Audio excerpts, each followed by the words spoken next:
రైతులకు భారీ శుభవార్త. పీఎం కిసాన్ 21వ విడత గురించి లేటెస్ట్ అప్డేట్ అందింది. కోట్లాది మంది రైతులకు ఇది నిజంగా భారీ గుడ్ న్యూస్ అనే చెప్పాలి. ఎంతోమంది ఆసక్తిగా ఎదురుచూస్తున్న పీఎం కిసాన్ 21వ విడత చెల్లింపుల విషయంలో ప్రభుత్వం నుంచి ఒక కీలక అప్డేట్ అందింది. ఈసారి దీపావళికి ముందే డబ్బులు వస్తాయని రైతులు ఆశించినప్పటికీ అది జరగలేదు. అయితే తాజాగా అందిన సమాచారం ప్రకారం నవంబర్ మొదటి వారంలో నేరుగా రైతుల అకౌంట్లలోకి 2,000 రూపాయలు జమ అయ్యే అవకాశం ఉందని తెలుస్తోంది. సాధారణంగా పండుగల సమయంలో రైతులకు ప్రభుత్వం ఆర్థిక సాయం అందిస్తే వారికి ఉపశమనం లభిస్తుంది.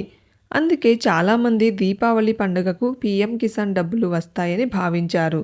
కానీ వివిధ పరిపాలనాపరమైన కారణాల వల్ల చెల్లింపుల తేదీ కాస్త ఆలస్యమైంది.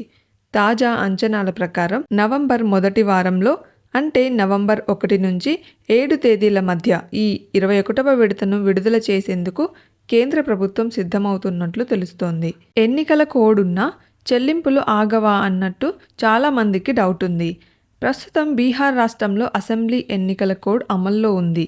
దీంతో కొత్తగా చెల్లింపులు విడుదల చేయడం సాధ్యమేనా అనే ప్రశ్న చాలామంది రైతుల్లో ఉంది. అయితే పీఎం కిసాన్ యోజన అనేది ఇప్పటికే ఆమోదం పొందిన నిరంతరంగా కొనసాగుతున్న పథకం కాబట్టి నిపుణుల అభిప్రాయం ప్రకారం ఈ చెల్లింపులు ఎన్నికల నియమావళికి విరుద్ధం కావు. అందువల్ల చెల్లింపులు ఆగకుండా కొనసాగుతాయి. ఈ ప్రకటన బీహార్ ఎన్నికల మొదటి దశకు కొద్ది రోజుల ముందు వెలువడే అవకాశం ఉందని కూడా వార్తలు వస్తున్నాయి. దేశవ్యాప్తంగా నవంబర్లో విడుదల అవుతున్నప్పటికీ కొన్ని రాష్ట్రాల్లోని రైతులకు మాత్రం 21వ విడత సాయం ఇప్పటికే అందింది. సెప్టెంబర్ 26, 2025న కేంద్ర వ్యవసాయ మంత్రి శివరాజ్ సింగ్ చౌహాన్ పంజాబ్, హర్యానా, హిమాచల్ ప్రదేశ్ రైతులకు ముందస్తుగా ఈ విడతను విడుదల చేశారు. వరదలు, కొండచర్యలు విరిగిపడటం వంటి ప్రకృతి వైపరీత్యాల కారణంగా ఈ నిర్ణయం తీసుకున్నారు. అక్టోబర్ 7న జమ్మూ కాశ్మీర్ రైతులు కూడా ఈ ఆర్థిక సాయం పొందారు. ఇప్పటి వరకు ఈ కేవైసీ పూర్తి చేయని రైతులకు మాత్రం డబ్బులు రావడం కష్టమే. పీఎం కిసాన్ 21వ విడత డబ్బులు పొందడానికి అర్హులైన రైతుల జాబితాలో మీ పేరు ఉందా లేదా అని తెలుసుకోవడం చాలా ముఖ్యం. ఈ పథకం కింద సంవత్సరానికి 6,000 రూపాయల సాయం 3 విడతల్లో అందుతుంది. అయితే 2019 ఫిబ్రవరి 1 తర్వాత కొత్తగా భూమి కొనుగోలు చేసిన వారికి లేదా బహుమానం ద్వారా పొందిన వారికి ఈ పథకం వర్తించదు.